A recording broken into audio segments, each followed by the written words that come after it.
تو میرے نبی پاک نے فرمایا تو رب کے بارے میں جیسا گمان کرے گا اللہ بھی تیرے لیے ویسا ہی بن جائے گا، اللہ ویسا بن کے تجھے نوازے گا۔ اگر تیرا یہ ذہن بن جائے نا کہ جو اللہ مجھے دے گا وہ مجھے ہی دے گا، تو اللہ تبارک و تعالیٰ سب سے بڑھ کر تجھے ہی عطا فرمائے گا۔ لیکن امید رب کری اور امید رحمت کی، اس کے کرم کی، اس کی عطا کی۔ ہاں ایک پہلو ضرور سوچ کے رکھنا چاہیے اس موضوع پر، ساری دنیا نکما کہہ دے تو بیٹا ماں باپ کے نزدیک نکما نہیں ہوتا۔ باپ بیچارہ ایک غلطی کا بچہ کرتا ہے تو وہ جاتا ہے، دوسری کرتا ہے تو جاتا ہے، تیسری جگہ بھی اس کے حصے کی معافی مانگنے جاتا ہے، بڑا کچھ کرتا ہے۔ پھر ایک وقت آ ہی جاتا ہے کہ جب باپ مجبور ہو کے اخبار پہ اشتہار دیتا ہے کہ میں نے اسے آگ کر دیا ہے، اب میں اس کے سیاہ سفید کا مالک۔ کیا خیال ہے آپ کا؟ پہلی غلطی پہ ابا جی ایسے کر دیتے ہیں جی، دوسری پہ کرتے ہوں گے۔ کب کرتے ہیں؟ جب بولے جب حد ہو جاتی ہے۔ اور ایک دو اشتہار نہیں ہوتے، آپ سویرے اخبار کھولیں، اخبار کے اندر کے صفحات کا مطالعہ کریں تو شاید درجنوں اشتہار ہوتے ہیں آنکھ نامے کے۔ بھئی کس باپ کا دل کرتا ہے کہ وہ بیٹا جس کے لیے اس کی امید ہے کہ کل میرے بڑھاپے کا سہارا بنے گا، وہ لکھ کے دے دے کہ میرا رشتہ ہی کوئی نہیں بیٹے کے ساتھ؟ کس کا دل کرتا ہے؟ اور پھر یہاں تک نہیں ہوتا، بلکہ آپ قانون جاننے والے لوگوں سے کبھی پوچھیں، وہ آنکھ نامہ لوگ عدالتوں میں جمع کراتے ہیں، کہتے ہیں جی میں نے تو اخبار میں نکال دیا، میرا اس کے ساتھ کوئی تعلق ہے، اماں کہتی ہے میرا کوئی رشتہ نہیں۔ کیوں؟ کب ہوتا ہے ایسے؟ جب بچہ حد کر دے، جب بچہ ایک دو تین چار غلطیوں پہ ایسا، اللہ بھی بندے کو سزا دیتا ہے، لیکن کب؟ جب بندہ باز ہی نہ آئے بندہ، توبہ کرے ہی نہ، رجوع ہی نہ کرے، سوچے ہی نہ کہ مجھے اللہ کی بارگاہ میں جانا چاہیے۔ ہم لوگ اپنا ایک ذہن بنا کے زندگی گزارتے ہیں، ایک ذہن بنا کے، بلکہ لوگ گناہوں کے نام بدل کے وقت گزارتے ہیں۔ ہم اپنے نفس کا بت بنا کے سارا وقت اسی کی پوجا پہ معاذ اللہ لگا دیتے ہیں، بس یہ ٹھیک ہے، یہ ٹھیک ہے اور یہ ٹھیک ہے، چوتھی بات صحیح کوئی نہیں۔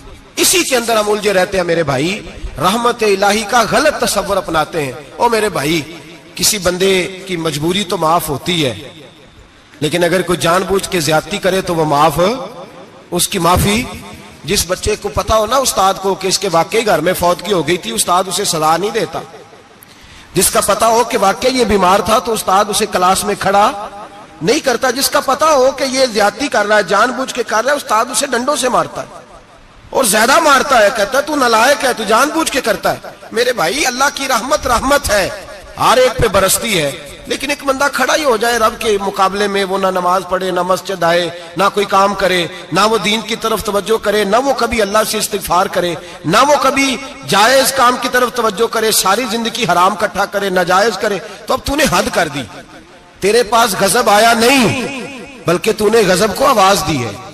تو نے اللہ کے غضب کو، بولیے اللہ کے غضب کو، غضب ہونا اور ہوتا ہے اور غضب کو آواز دینا، بولیے غضب کو آواز دینا، ان میں فرق ہے میرے بھائی، یاد رکھیں۔ ہم آواز دیتے ہیں غضب کو، غضب ہوتا نہیں۔ دیکھیں نبی کریم صلی اللہ علیہ وسلم، اور یہ حدیث آپ نے یاد رکھنی ہے، یہ یاد رکھنی ہے۔ نبی پاک صلی اللہ علیہ وسلم نے نا بہت کم لوگوں کو بیوقوف کہا ہے۔ ہمارے زمانے میں تو عام لفظ ہے نا بیوقوف کہنا، اللہ کے رسول صلی اللہ علیہ وسلم نے بہت کم لوگوں کو بیوقوف کہا۔ مسند امام احمد بن حنبل کی حدیث ہے، نبی کریم علیہ الصلوۃ والسلام نے فرمایا وہ احمق ہے، وہ بیوقوف ہے، نبی پاک فرما رہے ہیں۔ اور میں نے کہا کم لوگوں کو حضور بیوقوف کہتے تھے؟ نبی کریم علیہ الصلوۃ والسلام نے فرمایا وہ بندہ بیوقوف ہے جو سارا دن اللہ کی نافرمانی کرتا ہے اور پھر بھی رب کی رحمت کی امید کرتا ہے، تو بیوقوف ہے۔ صبح سے شام تک لگا ہوا ہے، میں نے نہیں اللہ ماننی، میں نے نہیں تیری ماننی، معاذ اللہ میں نے نہیں ماننی، شام ہوتی ہے تو کہتا ہے اللہ بڑا مہربان ہے بخش دے گا، تو بیوقوف ہے، تو بیوقوف ہے۔ تو بتانا کیا مجبوری تھی نماز نہ پڑھنے کی؟ کس نے تجھے گن پوائنٹ پہ کہا تھا حرام کھانے کو؟ اور فلاں آدمی کی تو نے غیبت کی تو تیرا اس میں کیا فائدہ تھا؟ یہ جو تو نے صرف 10 بندوں کو ہنسانے کے لیے جھوٹا لطیفہ سنایا، اس میں تیرا کیا نفع تھا؟ تو صبح سے شام تک نافرمانی کرتا ہے، شام کو کہتا ہے اللہ کریم ہے معاف کر دے گا، اللہ مہربان ہے معاف کر دے گا۔ استاد مہربان ہوتا ہے کہ نہیں؟ فیل کیوں کرتا ہے امتحان میں؟ بولے استاد باپ ہوتا ہے نا، اس کا دل کرتا ہے شاگرد فیل ہو جائے، تو کیوں کرتا ہے؟ لیکن شاگرد نے زیادتی کی، اس نے پڑھا نہیں، اس نے، میں نے کہا باپ آنکھ نامہ لکھواتا ہے، مجبور ہو کے لکھواتا ہے نا، او بھائی یاد، بڑی پیاری مثال ملا رومی لکھتے ہیں، کہتے ہیں میرے گاؤں کی ایک بی بی تھی، اس بی بی نے ایک بچڑا پالا ہوا تھا۔ دیہاتوں میں نا بوڑھی مائیں بچڑے کو پیڑا دیتی تھی اور نام بھی رکھ لیتی تھی، کسی نے مٹھو نام رکھا ہوتا تھا، کسی نے کوئی نام۔ کہتے ہیں ماں نے بچڑا رکھا ہوا تھا، اماں اس کو آواز دیتی تو بچڑا دوڑا آتا، اماں اس کو پیڑا کھلاتی، بچڑا بڑا پیارا تھا، جوان ہو گیا۔ اماں اس لیے بچڑا پال رہی تھی کہ جب بچڑا بڑا ہو جائے گا تو ہل کے اندر بچے اسے لگائیں گے، کھیتی میں ہل چلائیں گے۔ بچڑا بڑا ہو گیا، اماں کے بیٹے کہنے لگے اماں لا، تو نے بڑا کھلا پلا لیا، اس سے کوئی کام لیتے ہیں۔ ہل کے آگے لگایا تو کہنے لگا میں نے تو نہیں چلنا۔ اماں کے پاس آئے، کہنے لگے یہ نہیں چلتا۔ اماں کہنے لگی چلو ٹائم دو تھوڑا، سمجھ جائے گا۔ پھر موقع دیا، پھر آئے، کہا اماں تو ہم نے اس کے ناک میں نکیل بھی ڈال دی ہے لیکن اب بھی یہ ہل میں چلنے کو تیار ہے۔ ملا رومی رحمت اللہ علیہ فرماتے ہیں پھر کہا اماں سے، اماں کہنے لگی چلو تھوڑا ٹائم اور دے دو، سیانا ہو جائے گا۔ تھوڑا ٹائم اور دیا، ڈنڈے بھی مارے لیکن وہ سیانا ہونے کو تیار ہے۔ اب اماں کے پاس آئے تو اماں مجبور ہو گئی، دل نہیں کرتا تھا، کہنے لگی جاؤ پھر کسائی کے ہاتھ بیچ ڈالو۔ وہ گیا کسائی کے پاس، اسے کاٹا گیا، اس کی کھال اتاری گئی، اس کے چھوٹے چھوٹے پیس کر کے کھا گئے لوگ۔ وہ ماں رو رہی تھی، لوگوں نے اماں سے کہا تجھے تو بڑا پیارا تھا، تو نے کٹوا کو دیا۔ تو اماں کہنے لگی پیارا تو بڑا تھا پر مانتا نہیں تھا، پیارا بڑا تھا، کاش بات مانتا، مقصد پورا کرتا تو کبھی بھی کاٹا۔ بھائی رب کریم نہیں چاہتا بندہ دوزخ میں جلے، اللہ کی رحمت نہیں چاہتی جہنم میں جلے، پر بندہ مانتا ہی نہیں، یہ تیار ہی نہیں ہوتا۔ یہ سویا ہوا ہے سویرے، یہ وہ گپے لگا رہا ہے، عصر کے وقت چوراہے پہ کھڑا ہے، نماز پڑھنے نہیں آیا۔ اس نے ساری زندگی میں درجنوں لطیفے سیکھ لیے، ہزاروں کہانیاں سیکھ گیا، قرآن پاک پڑھنا نہیں سیکھا۔ اس نے زندگی کی ہر چالاکی سیکھ لی ہے، نہیں سیکھی تو اپنے رسول کی حدیث نہیں سیکھی، نہیں سیکھا تو دین کی ضروری باتوں کو نہیں سیکھا۔ اب رب کی رحمت تو نہیں چاہتی کہ بندہ جہنم میں جائے، وہ تو مہربان ہے، لیکن رب کریم کا قانون کا تقاضا یہ ہے کہ جو احکام پورے نہیں کرے گا اسے پھر دوزخ میں ڈالا جائے گا۔ تو ہمارے بزرگ فرمایا کرتے تھے اصل بات یہ ہے کہ اللہ نہیں مسلمان کو دوزخ میں ڈالنا چاہتا، مسلمان اپنی مرضی سے چھلانگے لگا رہا ہے، یہ خود چھلانگے لگاتا ہے، یہ باز نہیں آتا۔ آپ یقین کریں بڑی ذمہ داری کے ساتھ، بڑے خلوص کے ساتھ اور بڑی دیانتداری سے تجربے کی بات عرض کرتا ہوں، ہمارے بہت سارے گناہ ایسے ہیں جن گناہوں کا ہماری دنیا داری کو بھی کوئی فائدہ نہیں، کوئی فائدہ نہیں ہماری دنیا کو بھی اس غلطی کا۔ میری باتوں کی سمجھ آ رہی ہے آپ دوست؟ کچھ گناہ ایسے ہیں، ایک تو ہوتا ہے کہ دنیا کا کوئی فائدہ ہو، اس گناہ میں ہماری دنیا کا بھی کوئی فائدہ۔ جو آدمی جھوٹے لطیفے سناتا ہے، جھوٹ بولتا ہے، جھوٹ کوئی فائدہ نہیں اسے، لوگ 10 منٹ ہنستے ہیں اور باہر جا کہتے ہیں یار یہ تو کوئی غیر سنجیدہ آدمی ہے، وہ عقل ہی نہیں۔ کیا فائدہ کمایا اس نے؟ کیا نفع لیا اس نے؟ جو آدمی بڑھ بڑھ کے باتیں کرتا ہے، 2 4 5 10 آدمیوں کی غیبت کر جاتا ہے، لوگ کہتے ہیں یار بڑا چغل خور ہے، کیا کمایا اس نے زندگی میں؟ کچھ حاصل کر لیا اس نے؟ ہمارے بہت سارے گناہ میرے بھائی وہ ہیں جن کا ہماری دنیا کو بھی کوئی فائدہ نہیں، تو کیوں نہ ہم ان گناہوں کو چھوڑ دیں تاکہ ہمارے دین کو تو فائدہ ہو جائے، دین کو تو فائدہ ہو جائے۔ صرف زبان کے ذائقے ہیں، کچھ دیر کے لیے ہماری طبیعت کے تقاضے ہیں، 10 منٹ کی مسکراہٹ ہے جس کے لیے ہم اللہ تبارک و تعالیٰ کا قانون توڑتے پھر جا رہا ہوں۔ میرے حبیب کریم علیہ السلام نے مسلمان کو کہا ہے کہ تیرا رب تو چاہتا ہے کہ بس تو آ جا، وہ تجھ پہ رحمت نازل کر دے گا۔ آنا تو شرط ہے کہ نہیں؟ آنا تو شرط ہے کہ نہیں؟ اچھا چلیں یہ بتائیں، جو آدمی 1 سے لے کر 31 تاریخ تک ڈیوٹی کرے اس کو تنخواہ لینے جانا پڑتا ہے کہ تنخواہ گھر آ جاتی ہے؟ بول کے بتائیں۔ پھر بھی جانا پڑتا ہے، وہ کہ میں نے ڈیوٹی پوری کی ہے، پھر بھی جانا پڑتا ہے۔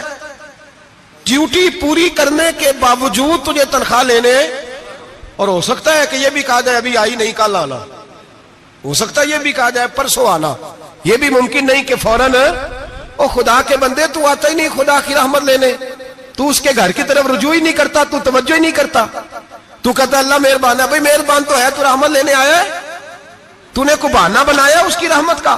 اللہ کی رحمت قیمت نہیں مانگتی، بہانہ مانگتی ہے، پر بتانا تیرا کو بہانہ ہے کہ نہیں؟ میرے نبی کریم سید عالم صلی اللہ تعالی علیہ وسلم نے فرمایا رب قیمت کا سوال اور نہیں مانگتا، یقین کریں نہیں مانگ، بندے قیمت مانگتے ہیں، اب 100 دفعہ مسکرا کے بات کریں، ایک دفعہ نہ کرے تو کہتے ہیں مولوی صاحب امیر ہو گئے، اب تو صحیح سلام بھی نہیں لیتے۔ ایک دفعہ ہو سکتا ہے بیچارہ پیٹ میں درد ہو رہی ہو سکتا ہے گھر کی کو بہت بڑی ٹینشن ہو سکتا ہے کوئی مجبوری ہو، بندے ہمہ وقت قیمت مانگتے ہیں، ہمہ وقت آپ تندرست ہیں، ہر وقت آپ قیمت ادا کرتے ہیں تو لوگ راضی ہیں۔ لیکن رب کہتا تو کوئی قیمت نہ دے، کوئی بہانہ ہی بنا لے، تیرا رب تجھ سے راضی ہو جائے گا۔ سنیں بڑی پیاری حدیث، بڑی خوبصورت حدیث، کنز المال میں دیگر کتب احادیث میں ہے۔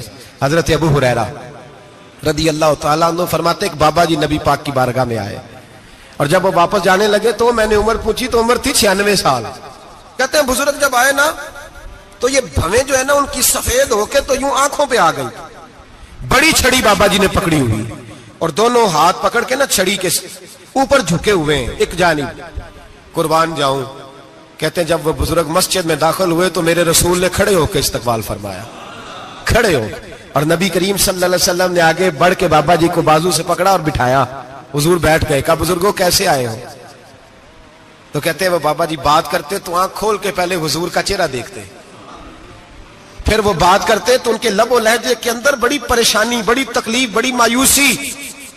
عرض کرنے لگے یا رسول اللہ، حضور زندگی ساری گناہوں میں بیت گئی ہے، حضور غلطیاں ہی غلطیاں، یاد ماضی عذاب ہے، یا رب چھین لے مجھ سے حافظہ میرا۔ اے اللہ کے رسول بڑی لمبی فہرست ہے، پاپ ہی پاپ ہے، کالے سیاہ دفتر ہے۔ یا رسول اللہ صلی اللہ علیہ وسلم جب پلٹ کے دیکھتا ہوں حضور مجھے نیکی دکھائی نہیں دیتی۔ حضور اس عمر میں آپ کا ایک صحابی ملا ہے، اس نے بات سمجھائی ہے تو تھوڑا خیال آیا ہے، لیکن یا رسول اللہ صلی اللہ علیہ وسلم اب میرا وجود بیکار ہو گیا ہے، حضور بوڑھا ہو گیا ہوں۔ 3 باتیں کہیں بزرگوں نے اور نرالی کہیں، کہنے لگے یا رسول اللہ صلی اللہ علیہ وسلم، حضور اب تو میری کمر بھی سیدھی نہیں ہوتی کہ میں نماز ہی صحیح ادا کر سکوں، بوڑھا ہو گیا ہوں۔ یا رسول اللہ صلی اللہ علیہ وسلم اب میرے اندر طاقت نہیں کہ میں محنت مزدوری کر کے صدقے اور خیرات دے سکوں۔ یا رسول اللہ صلی اللہ علیہ وسلم اب میں تلوار لے کے جہاد بھی نہیں کر سکتا، حضور نہ میں لمبی نمازیں پڑھ سکتا ہوں، آقا نہ میں صدقات و خیرات دے سکتا ہوں، محبوبہ نہ میں دین کے لیے کوئی جہاد کر سکتا ہوں، بیکار وجود ہے، بیکار وجود کو تو گھر والے برداشت نہیں کرتے، بچے دعا کرتے ہیں یا اللہ ابا جی کو پردہ دے دے، اماں کو پردہ دے دے، بیکار ہو گیا ہوں اور آج آیا ہوں تو مجھ بیکار کو میرا رب قبول کر لے گا؟ آج کلمہ پڑھوں تو بیکار ہوں، کسی کام کا نہیں، نہ نماز نہ صدقات نہ جہاد، قبول کر لے گا؟ حضرت ابو ہریرہ فرماتے ہیں جیسے برسات میں بارش کی جھڑی لگتی ہے، یوں مصطفیٰ کی آنکھوں سے جھڑی لگ گئی، حضور کھل کے روئے، کھل کے۔ اور میرے حبیب پاک نے فرمایا بزرگوں بڑے مجاہد ہیں، دین کے لیے جہاد کرنے والے بڑے ہیں، رب کریم کو آپ کی تلوار کی اتنی حاجت نہیں، اور فرمایا اس کے خزانے کوئی خالی تو نہیں کہ آپ ہی گویا صدقہ دیں گے تو بھرے جائیں گے، اور فرمایا پھر رب کریم کی شان میں اضافہ نہیں کرتی عبادتیں، وہ تو بندے کو نفع دیتی ہیں۔ میں بزرگوں نہ آپ جہاد کریں نہ آپ صدقات دیں، لا لمبی نمازیں پڑھیں، آپ صدق دل سے آ جائیں، اللہ کے رسول کا وعدہ ہے رب آپ کو بغیر حساب کتاب جنت عطا فرما دے گا۔ آنا تو شرط ہے کہ نہیں؟ آئیں تو صحیح، نہ پہنچے تو صحیح، آ جائیں، اس کو نہیں عادت صدقات و خیرات کی، جہاد کی، تبلیغ، آئے تو صحیح نا، ان العبد اذا تعرف ثم تاب اللہ علیہ۔ میرے حبیب نے فرمایا بندہ جب رو کے کہتا ہے نا یا اللہ غلطی ہو گئی معاف کر دے، فرمایا میرا مالک اسے فوراً ہی معاف فرما دیتا ہے۔ تو آ تو صحیح، تو آتا ہی نہیں، تو آ ہی نہیں رہا، تو گھر میں بیٹھا ہوا ہے، تو سویا ہوا ہے، تو دکانداری کر رہا ہے، تو پیسے گن رہا ہے، تو آیا ہی نہیں، آ تو صحیح۔ بلکہ میرے نبی پاک فرماتے ہیں جب اللہ پاک کا بھاگا ہوا غلام آتا ہے پھر تو اللہ زیادہ راضی ہوتا ہے، پھر تو اللہ زیادہ راضی ہوتا ہے، زیادہ راضی ہوتا ہے، تو آ تو صحیح، پہنچ تو صحیح۔ بلکہ صوفیات تو اور بات کرتے ہیں، وہ کہتے ہیں تو کبھی بھول کے بھی رب رب کرے تو اللہ تو اسے بھی قبول کر لیتا ہے، بھول کے۔ ملا رومی کہتے ہیں بنی اسرائیل کا بندہ ہے، صنم پتھر کو کہتے ہیں، بت کو کہتے ہیں، بت کے سامنے کھڑا ہے اور ساری رات کہتا ہے یا صنم یا صنم یا صنم، اے پتھر اے بت، ساری رات پکارتا رہا۔ رات گہری ہو گئی، نیند کا غلبہ، تھک گیا، سونے کے قریب آیا تو غلطی سے منہ سے نکل گیا یا صمد، یا صنم کی جگہ نکل گیا۔ رب کریم نے فرمایا جبریل دوڑ کے جا، جو مانگتا ہے اسے دے دے۔ حضرت جبریل عرض کرتے ہیں مولا بھول کے تیرا نام لے رہا ہے، بھول کے لے رہا ہے. تو رب کریم نے فرمایا چل نام تو میرا ہی لے رہا ہے نا, میرا لے رہا ہے نا. یا اللہ وہ اللہ کریم نے فرمایا جھوٹے کے سامنے ساری رات کا کھڑا ہے, ساری رات کا پکار رہا ہے, اسے کچھ نہیں ملا, تو سچے کا نام لیا ہے. اگر میں بھی کچھ نہ دوں اور بت میں اور مجھ میں فرق کیا رہ جائے گا؟ جا جو مانگتا ہے جھولی بھر کے دے, نام تو لیا ہے نا. او بھائی تو بہانا تو بنانا, وہ آ تو صحیح نا, تو یہاں آ جا, پہنچ جا, آ جا, بس بیٹھ جا, اس کی بارگاہ ناز میں حاضر تو ہونا, تجھے فرصت ہی نہیں. تو یاروں کے لیے ٹائم نکالتا ہے, بازاروں کے لیے ٹائم نکالتا ہے, گلیوں کے لیے ٹائم نکالتا ہے, چوکوں چوراہوں کے لیے ٹائم نکالتا ہے, ہفتے میں ایک دن ہوٹلنگ کے لیے بھی جاتا ہے, لیکن کبھی چھپ کے 2 نفلوں کی تجھے توفیق نہیں ہوتی. اور میں کئی دفعہ کہہ چکا ہوں, جس بندے کو بغیر عبادت کے رزق زیادہ ملنے لگ جائے اس پر آزمائش ہوتی ہے رب کریم کی. اللہ فرماتے ہیں اس کو پیسے دو, اسے آنے نہ دینا, اس کو چل پیسے دوڑ جا. لوگ سمجھتے ہیں میں بڑا ذہین و عقل مند ہوں, دیکھو میں اپنی ہوشیاری سے چلاکی سے آگے نکل گیا. تو آزمائش ہے, یہ تو آزمائش ہے رب کریم کی طرف سے, یہ تو اس کی خفیہ تدبیر ہے. میرے بھائی اس کی بارگاہ ناز تک جو آ گیا, آنا تو ہماری ذمہ داری ہے کہ نہیں, پھر اس کی رحمت آگے بڑھ کے استقبال کر لیتی ہے, پھر اللہ کا فضل اس کو تھام لیتا ہے اس بندے کو. اور خدا کی رحمت کتنی زیادہ ہے. میرے حبیب کریم سید عالم صلی اللہ علیہ وسلم نے فرمایا اللہ نے اپنی رحمت کے 100 حصے کیے. حضور فرماتے ہیں ایک حصہ اللہ نے دنیا میں نازل کیا ہے. کتنا؟ ایک حصہ. فرمایا یہ جو ماں بیٹے سے پیار کرتی ہے, باپ بیٹے کے لیے مزدوری کرتا ہے, جو بہن بھائی کے لیے روتی ہے, یہ جو بیوی شوہر کے لیے دعا مانگتی ہے, یہ جو بچے ماں باپ سے پیار کرتے ہیں, فرمایا یہ اس ایک رحمت کا نتیجہ ہے, ایک رحمت کا نتیجہ. تو صحابہ کہنے لگے یا رسول اللہ وہ 99 کدھر ہیں؟ نبی پاک نے فرمایا رب کریم نے سنبھالی ہوئی ہے, قیامت کے دن تمہیں عطا فرمائے گا. ابھی تو ایک نازل کی ہے, ابھی اللہ نے. ایک بزرگ تھے ہمیں تفسیر پڑھایا کرتے تھے, تفسیر کے استاد تھے. میں نے ان سے ایک دن کہا, میں نے کہا حضرت صاحب کچھ باتوں میں نا میں اڑ جاتا ہوں, میں اپنے آپ کو اتنا لائق نہیں سمجھتا, تو کہیں کہیں نا ذہن الجھ جاتا ہے, تو کبھی الجھ جاتا ہوں. ایک سوال کئی دنوں کا ہے, اصول تفسیر کا مسئلہ ہے, تو کچھ چیزیں ایسی ہوتی ہیں بزرگ کہتے ہیں جو کتابوں سے نہیں ملتی, صرف سینوں سے ملتی ہیں. کورس تو فقط لفظ ہی سکھاتے ہیں, یہ آدمی ہے جو آدمی بناتے ہیں. میں نے کہا صاحب یہ سمجھ نہیں آئی کہ یہاں بھی صاحب وہاں بھی صاحب. کہنے لگے جی کس طرح؟ میں نے کہا جی یہاں قبر میں بھی سوالوں کے جواب اور پھر قیامت میں بھی. مجھے کہنے لگے جاؤ امام راضی کی تفسیر اٹھا کے لاؤ. میں تفسیر ان کے سامنے لا کے رکھی, تو کہنے لگے یہ سیدنا یوسف علیہ السلام کا واقعہ ذرا دیکھو تفسیر یوسف میں, اس میں ایک عجیب بات لکھی ہے. حضرت یوسف علیہ السلام کے زمانے میں قحط ہو گیا, تو جناب یوسف علیہ السلام نے, چونکہ آپ اللہ کے نبی سے پہلے سے جان گئے قحط ہوگا, تو حضرت یوسف نے گندم پہلے سٹاک کر لی تھی بہت زیادہ. باقی علاقوں میں جب قحط پڑا نا, اب سب لوگوں نے مصر کی طرف رجحان کیا گندم لینے کے لیے. تو حضرت یوسف علیہ السلام نے نا شہر کے دروازے پر بندے کھڑے کر دیے. فرمایا جو بندہ آئے نا اس سے 2 سوال پوچھنا. جو آئیں گے لوگ گندم خریدنے, جو آئے 2 سوال پوچھنا. ایک پوچھنا کہاں سے آیا ہے, اور ایک پوچھنا لے کے کیا آیا ہے. ایک پوچھنا, سمجھ آ رہی ہے بات کی, اور دوسرا پوچھنا کہ لے کے سونا لے کے آیا ہے, چاندی گندم خریدنی ہے تو کیا چیز لے کے آیا ہے, کہ نگد پیسے لایا ہے, یہ پوچھ لینا. جو آئے 2 باتیں پوچھنا, ایک پوچھنا کہاں سے آیا ہے اور دوسرا پوچھنا کیا. ایک روایت میں 3 سوال بھی ہیں, لیکن فرمایا پوچھنا 2 سوال ضرور. انتظار تھا نا بھائیوں کا کنان سے آنے والوں کا. فرمانے لگے سب سے 2 سوال پوچھنا, جب کنان والے آئے نا ان سے صرف اتنا پوچھ لینا کہ وہ کہاں سے آئے ہیں. اگر پوچھے نا کنان سے آئے ہیں تو پھر یہ نہ پوچھنا کیا لے کے آئے ہیں, پھر میں جیب میں خود ٹٹول لوں گا وہ کیا لے کے آئے. باقیوں سے 2 سوال. جب میرے بھائی آئے نا, بھائی بھائیاں دے ویری ہوندے تے بھائی بھائیاں دیا باواں, جب میرے بھائی آئے تو ان سے یہ نہیں پوچھنا کہ وہ کیا, بس یہ پوچھنا کہ کہاں سے. اتنی بات پوچھنا, باقی میں پوچھ لوں گا. آپ فرمانے لگے رب بھی فرشتوں سے کہتا ہے تم قبر میں نا میرے بندوں سے زیادہ سوال نہ کرنا, بس یہ پوچھ لینا مجھے مانتے ہیں, میرے نبی کو مانتے ہیں. قبر میں تم اتنے سوال پوچھ لینا, باقی لے کے کیا ہے وہ میں خود ہی پوچھ لوں گا. فرشتوں کے سامنے رب کریم اپنے بندے کو بے آبرو کرنا, بس تو یہ بتا دے اللہ رسول کو مانتا ہے کہ نہیں. باقی جو تیرا حساب کتاب ہے نا, اللہ فرماتے ہیں میں قیامت میں کر لوں گا, میں پوچھ لوں گا اس کا کیا علاج کرنا ہے. بس تم اتنا بتا دو مجھے مانتے ہو, میرے رسول کو, میرے بھائی, میرے نبی کریم. علیہ السلام فرماتے ہیں جو بندہ توبہ کرنے والا تھا, اللہ کی بارگاہ میں آنے والا تھا, بار بار توبہ کرتا تھا, احساس رہتا تھا, اسے احساس تھا, آیا کرتا تھا, پھر بھی غلطیاں ہو گئی, قیامت کے دن رب کریم اپنے فضل کی چادر اس پہ ڈالے گا, فضل کی چادر ڈالے گا, اور رب کریم اس سے پوچھے گا یہ گناہ کیا تھا؟ اور نبی پاک فرماتے ہیں اس نے بڑے بھی گناہ کیے, اللہ چھوٹے چھوٹے گناہوں کے بارے میں پوچھے گا, یہ غلطی کی تھی, یہ گناہ, بندہ ڈر رہا ہے, وہ کہہ رہا ہے پتہ نہیں سزا کیا ملے گی, کیونکہ دنیا میں بھی ڈرتا رہا, یہاں بھی ڈر رہا ہے. شرط یہ ہے کہ احساس والا ہو, آتا رہو, پھر بھی غلطیاں ہو گئی, خیال کرتا تھا, محنت کرتا تھا, نیک ہونے کی جدوجہد کرتا تھا, کوتاہیاں رہ گئی, یہ گناہ کیا تھا یا اللہ بھول گیا تھا, یہ گناہ کیا اللہ مجھ سے غلطی ہو گئی, یہاں بھی کیا تھا یا اللہ غلطی ہو گئی. نبی پاک صلی اللہ علیہ وسلم فرماتے ہیں چھوٹے چھوٹے گناہ اللہ دکھا رہا ہے, اور اس سے کہہ رہا ہے یہ کیا تھا, مانتا جا رہا ہے. رب کریم فرماتا ہے پتہ ہے میں تیرے ساتھ کیا کرنے والا ہوں؟ ٹانگیں کانپ گئی, یا اللہ پتہ نہیں. فرمایا میں تجھے ان گناہوں کے بدلے نیکیاں دینے لگا ہوں, ان گناہوں کے بدلے نیکیاں. نبی پاک فرماتا ہے فٹافٹ ہی بول پڑا, کہنے لگا یا اللہ میں نے تو بڑے بڑے گناہ بھی کیے, اگر تو نے گناہوں کے بدلے نیکیاں دے دیا تو میرے تو بڑے بڑے پاپ بھی ہیں, وہ دوسرے کدھر ہیں؟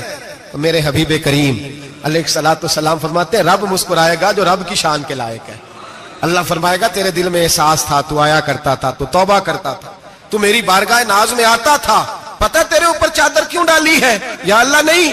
فرمایا میں تجھے اپنی رحمت کی چادر میں چھپا کے جنت میں داخل کرنا چاہتا ہوں. میرے بھائی تو آ تو صحیح, تو پہنچ تو صحیح, خدا را. یہ جو جتنی دنیا داری ہے نا, یہ تو آپ ہر وقت کریں گے تو راضی ہوں گے لوگ, ہر وقت. اور یہ جو ہم نے پلاننگ کی ہوئی ہے نا کہ میں فلانا کام کر کے سیانا ہو جاؤں گا, تو اتنی مہلت نہیں دی اللہ پاک نے. وہ کہتا فوراً آ, اپنی منصوبہ بندی بدلیں, رحمت الہی کی جانب توجہ کرے, اپنا ذہن رب کریم کے بارے میں کرم والا بنائے, اور یہ ارادہ کرے کہ میں اس کی بارگاہ میں آؤں گا تو وہ مجھے عطا کرے گا. اپنے بازو پہ بھروسہ نہ کرے, اپنی عقل پہ بھروسہ نہ کرے, بھروسہ جب بھی کرے خدا کی رحمت پہ کرے, اس کے فضل پہ کرے, اس کے کرم پہ کرے, اور ذہن بنائے کہ اللہ معاف کرنے والا ہے. ہمارے ذمہ یہ ہے کہ ہم اپنے گناہوں کا احساس پیدا کریں, ہماری ذمہ داری یہ ہے کہ ہم توبہ سچی اور کھری کریں, ہماری ڈیوٹی یہ ہے کہ ہم اللہ کی بارگاہ میں صحیح معنوں میں حاضری دیں. ہم توبہ بھی جھوٹی کرتے ہیں, بلکہ اگر میں کہوں کہ مذاق کرتے ہیں. شب برات آنے والی ہے نا, کس دن ہے؟ جمعرات کو شب برات آئے گی. کچھ لوگ تو خیر ویسے ڈٹ جاتے ہیں, کہتے ہیں ہم نہیں مانتے, وہ پکے لگے ہوئے ہیں, وہ کہتے ہیں نہیں عبادت نہیں کرنی چاہیے. میں نے کہا یار بس کرو, چھوڑ دو. اب اللہ کی عبادت کرنے کے لیے بھی تم سے سند لینی پڑے گی کہ مولوی صاحب اجازت دیں, نفل پڑھ لیں, اجازت لینی پڑے گی. اور بندے بڑے سمجھدار ہیں, وہ کوئی سیاسی بندہ دوسری پارٹی کا آ جائے تو اسے مطمئن کر لیتے ہیں. کوئی بسرا دوسری جماعت کا مسئلہ پوچھ لے, کہتے ہیں مولوی صاحب پوچھ کے دساں گا. یہ موٹی سی بات ہے. شب رات کو کیا ہوتا ہے؟ عبادت. کیا ہوتا ہے؟ بول کے بتائے. یہی ہوتا ہے نا, تو اس کے لیے سرٹیفکیٹ کی ضرورت ہے جی. والذین یبیتون لربہم سجدا وقیاما. اللہ فرماتے ہیں میرے بندے ساری رات گزار دیتے ہیں یا قیام کرتے ہوئے یا سجدہ کرتے ہوئے. اس کے لیے سرٹیفکیٹ کی ضرورت ہے. بڑی جلدی مسئلہ پوچھنے آ جاتے ہیں لوگ. ہاں, ایک وہ ہے جو مانتے ہی نہیں سرے سے, ایک وہ ہے جو بڑا عجیب مانتے ہیں. وہ کہتے ہیں شب رات ہے, چھوٹا گوشت ہی نہیں مل رہا دکان سے. بھئی شب رات گوشت کھانے کا دن ہے, حلوہ کھانے کا دن ہے شب برات, موج کرنے کا دیہڑا آ گیا شب برات. شب رات آئی, اب پہلے کلو گوشت آتا تھا, اب 2 کلو لے لو. یہ کون سا طریقہ ہے شب برات منانے کا؟ اور پھر شب برات منائی جائے گی. معراج شریف سے پٹاخے چل رہے ہیں روز شام کو, چلتے ہیں نا؟ نہیں, میں کہ مینوں غلطی لگتی, تسی بولے نہیں نا. چلتے ہیں پٹاخے. کون بیچتا ہے پٹاخے؟ ہندو, سکھ, یہودی. چلاتا کون ہے؟ کس نے کہا چلانے کو؟ اس میں کوئی کسی فرقے کا بھی اختلاف نہیں ہوتا. ڈرنا چاہیے اللہ پاک سے. اللہ جہنم کی آگ ٹھنڈی کرتا ہے, ہم جلاتے ہیں شب رات کو. رب فرماتا ہے ٹھنڈی ہوگی, ہم جلا رہے ہیں. بچے پٹاخوں کے پیسے پڑوسی سے لے کے آتے ہیں کہ ہم سے لیتے ہیں؟ ہم منع کیوں نہیں کرتے؟ جوتے نہ پالش کرنے پہ تو تھپڑ لگتے ہیں, تو پٹاخے والے بچے کو نہیں پوچھا جا سکتا؟ باپ کی ذمہ داری ہے. اور محدثین نے مسئلہ لکھا ہے, اگر بچہ نابالغ کوئی غلطی کرتا ہے تو اس کا باپ ذمہ دار ہے, جواب دے اس کی جگہ پہ. ان کو سمجھائیں. شب برات آئے گی, پھر توبہ ہوگی, ہر مسجد سے رونے کی آواز آئے گی, زور زور سے لوگ روئیں گے, تڑپیں گے, اجتماعات ہوں گے, بڑے بڑے اجتماعات ہوں گے. توبہ کریں گے لوگ, کریں گے نا انشاءاللہ تعالی, آئیں گے نا لوگ مسجدوں میں. پھر سویرے جھوٹ بند ہو جائے گا نا, اگلی صبح ملاوٹ ختم, کم تولنا ختم. یہ کیسی توبہ ہے؟ وہ دکاندار جو شبرات والے دن غلط سوجی فروخت کر رہا ہے, ملاوٹ والی چینی بیچ رہا ہے, تاکہ دوائیوں میں دھوکہ دیتے ہیں لوگ, دوائیوں میں دھوکہ دیتے ہیں. ایک ڈاکٹر خود مجھے کہنے لگے, وہ میرے دوست ہیں, ہلکا پھلکا کورس کیا ہوا ہے, کہتے میرے دوست ہیں کئی سارے لوگ, تو ایک ایسا ہی ہمارے شعبے کا آدمی تھا, تو اپنے ابا جی کو وہ ڈرپ لگانے لگا, تو ابا جی کہنے لگے پتر مینو اصلی لا دے تیری مہربانی, مینو اصلی لا دے تیری مہربانی, لوکھا علی نہ لا دے. یہ حال ہو گیا ہے. مجھے بتائیں وہ قوم اخلاقی طور پہ کتنی گر چکی ہے جو دوائیوں میں زہر بیچتی ہے, دوائیوں میں. اور میں انشاءاللہ کسی موقع پر تفصیل سے اس پر گفتگو کروں گا, بڑی تفصیل سے. میں نے بہت سی معلومات اکٹھی کی ہیں کہ کتنا ظلم کرتے ہیں یہ لوگ, لکھنے والے بھی, لانے والے بھی, بیچنے والے بھی, کتنے بڑے مجرم ہیں. صحت کے ساتھ کھیلتے ہیں, صحت. بہرحال لام دام برسرے مطلب, جس آدمی نے دھوکے کا مال لا کے رکھا ہے شبرات والے دن کے رات توبہ بھی کرنی ہے اور سویرے یہ بیچنا بھی ہے, وہ توبہ کرنے آیا ہے. جس نے دھوکے کا مال لا کے رکھا ہے کہ سویرے بیچنا ہے اور رات توبہ بھی کرنی ہے, وہ توبہ کر رہا ہے کہ مذاق کر رہا ہے؟ توبہ میری توبہ, استغفر اللہ, یا اللہ معاف کر دے, اونچی اونچی آواز میں رو رہا ہے, اور سویرے سارے چکر وہی ہیں. یہ کیسی توبہ ہے؟ توبہ کیا ہے؟ میرے نبی پاک علیہ السلام کے غلاموں نے توبہ کی تقسیم کی. حضرت حسن بصری سے کسی نے پوچھی توبہ کیا ہے, تو آپ نے فرمایا توبہ یہ ہے کہ جب تو توبہ کر لے تو پھر اس جگہ نظر نہ آنا جہاں کھڑے ہونے سے رب رسول ناراض ہوتے. اور فرمایا توبہ یہ ہے کہ جب تو نے توبہ کر لی پھر وہاں سے غیر حاضر نہ ہونا جہاں حاضری کا تجھے اللہ رسول حکم دیتے ہیں. یہ تیری توبہ ہے. اور اگر تو ایسا نہیں کرتا پھر تو نے توبہ نہیں کی, پھر تو نے مذاق کیا.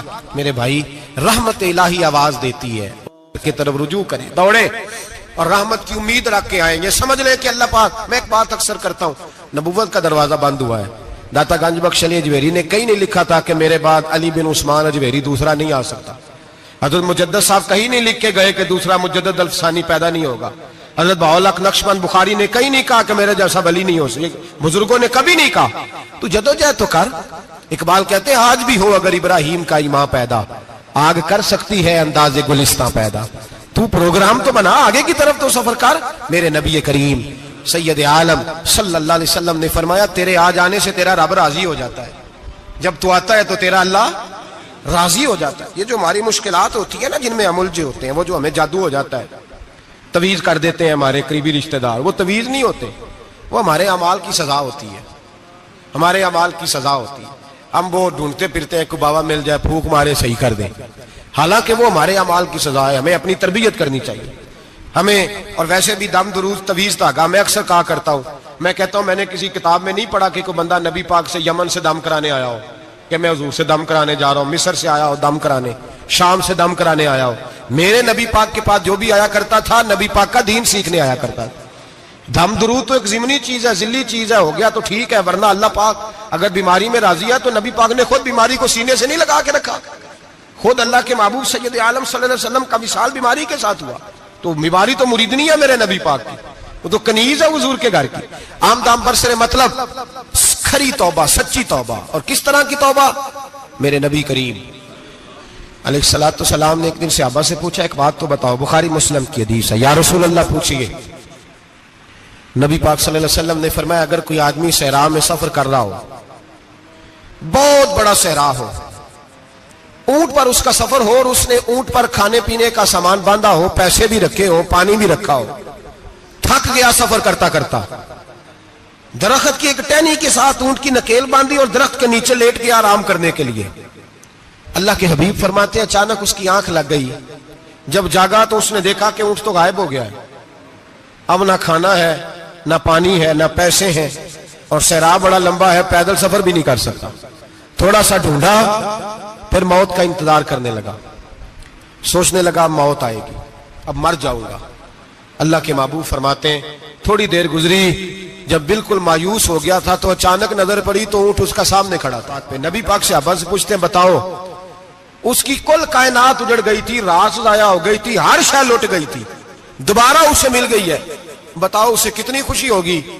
صحابہ کہنے لگے یا رسول اللہ نئی زندگی مل گئی اس بندے کو, وہ ساری دنیا سے زیادہ راضی ہے. تو میرے کریم رسول صلی اللہ علیہ وسلم نے فرمایا رب کریم کا نافرمان بندہ جب اس کی بارگاہ میں آ کے توبہ کرتا ہے تو اللہ اس سے بھی زیادہ راضی ہو جاتا ہے.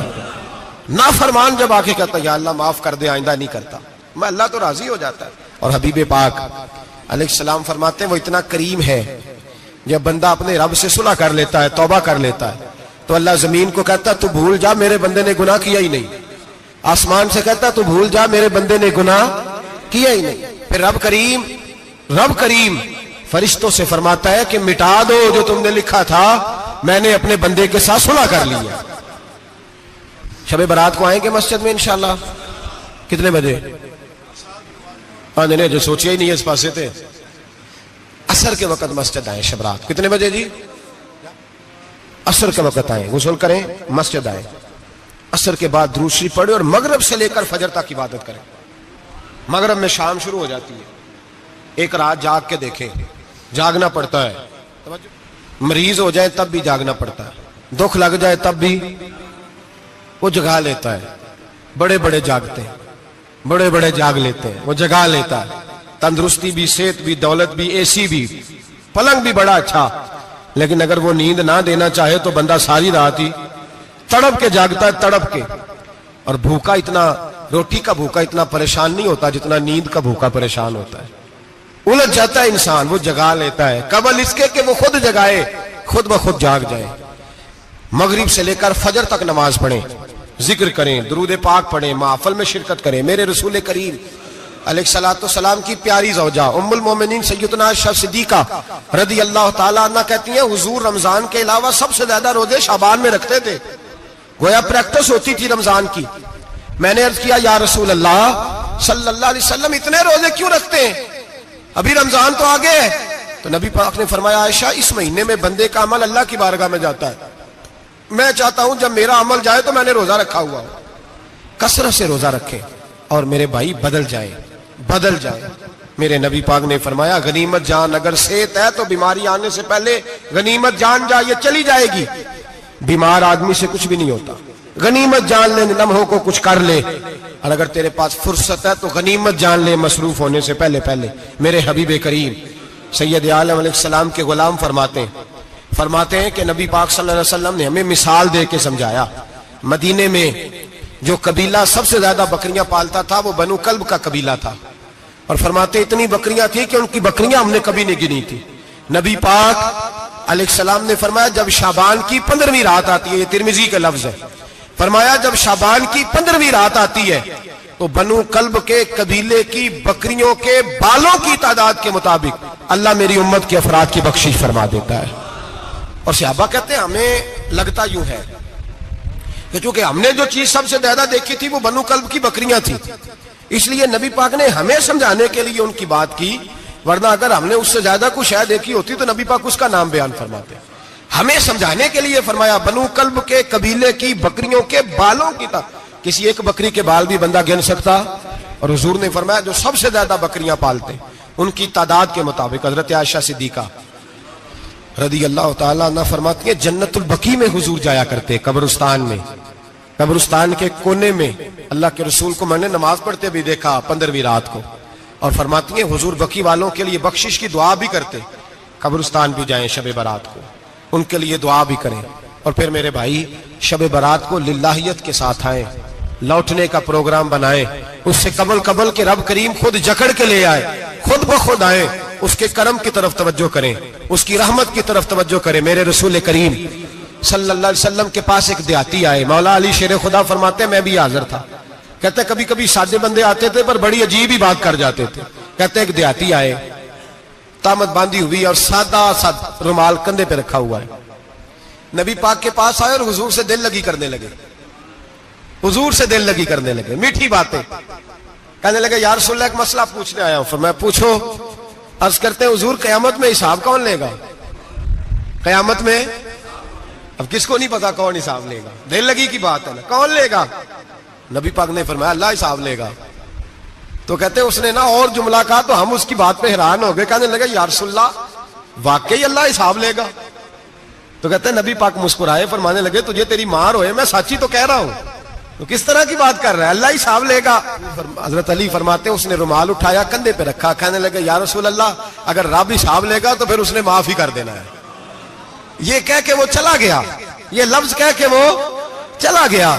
حضرت مولا علی کہتے ہیں میں نے حضور کا چہرہ دیکھا تو گلاب سے بھی زیادہ کھلا ہوا تھا، میں نے نبی پاک کا چہرہ دیکھا تو چاند سے بھی زیادہ روشن تھا۔ میں نے کہا حضور یہ کیا کہہ گیا ہے؟ نبی پاک نے فرمایا بندہ بڑا سادہ تھا، بات بڑی پیاری کر گیا ہے، بڑی پیاری کر گیا ہے۔ حضور نے فرمایا علی رب کریم ہے، اور کریم جب غالب ہوتا ہے تو کرم ہی فرمایا کرتا ہے، وہ کرم ہی کرتا ہے، وہ معاف ہی کرتا ہے، وہ معاف ہی کرتا ہے۔ اللہ معاف کرتا ہے، پر میں نے کہا کوئی معافی لینے آئے ہی نہ تو کوئی معافی لینے۔ ایک اور بات بھی آخر میں سمجھانی ہے آپ کو، وہ بھی سمجھ لیں۔ ہم جب کسی رشتہ دار کو راضی کرنے جاتے ہیں نا، ناراض ہو، تو ہمیں پتہ چل جاتا ہے کہ یہ وقت ٹپانے آیا یا راضی ہو گیا ہے۔ دو قسم کے لوگ ہوتے ہیں، کہتے ہیں چلو برادری آ گئی ہے میں چلتا ہوں، پر کس طرح؟ ٹائم پہ ٹائم آؤں گا، 200 دے کے گھر آ جاؤں گا۔ اور جو راضی ہو جاتے ہیں نا، وہ 2 دن پہلے آتے ہیں، دیگوں کا بھی خیال کرتے ہیں، ملاقات کرتے ہیں، وہ کپڑے بھی نہیں بدلتے۔ فرق ہوتا ہے راضی ہونے میں۔ بات کی سمجھ آ رہی ہے آپ؟ ہم توبہ کرنے آتے ہیں اللہ کی بارگاہ میں، کیا ہمیں پتہ نہیں چلتا کہ ہم نے توبہ کیا، رب راضی ہوا ہے کہ نہیں ہوا؟ ہمارا ایمانی رشتہ تو ہے نا اپنے رب سے، روح کا تعلق تو ہے نا، تو ہمیں اندازہ ہوتا ہے کہ اللہ راضی ہو گیا کہ نہیں، اندازہ تو ہونا چاہیے نا ہمیں۔ یہ بات کہنے کی نہیں، یہ بات محسوس کرنے کی ہے، اس کو محسوس کریں۔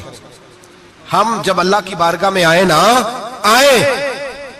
تو پھر ہمیں اندازہ ہونا چاہیے کہ میں نے منا لیا ہے کہ نہیں منا سکا، میں اس کو راضی کر کے اٹھ رہا ہوں کہ نہیں اٹھ رہا۔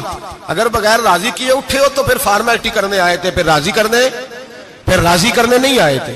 حضرت فضیل ابن عیاض رحمۃ اللہ تعالی علیہ فرماتے ایک دن میں نے سر سجدے میں رکھا اور میں نے کہا خدا بندہ آج مجھے پتا چلے گا کہ تم مجھ سے راضی ہے کہ ناراض ہے، تو پھر ہی میں اٹھوں گا۔ آپ فرماتے ہیں مجھے چاروں کونوں سے آواز آنے لگی کہ تیرا رب راضی ہو گیا، اور فرماتے ہیں جس جگہ میں سجدہ کر رہا تھا وہ زمین بھی بولنے لگی کہ بس کر دے، عرش کا مالک تجھ سے راضی ہو گیا ہے۔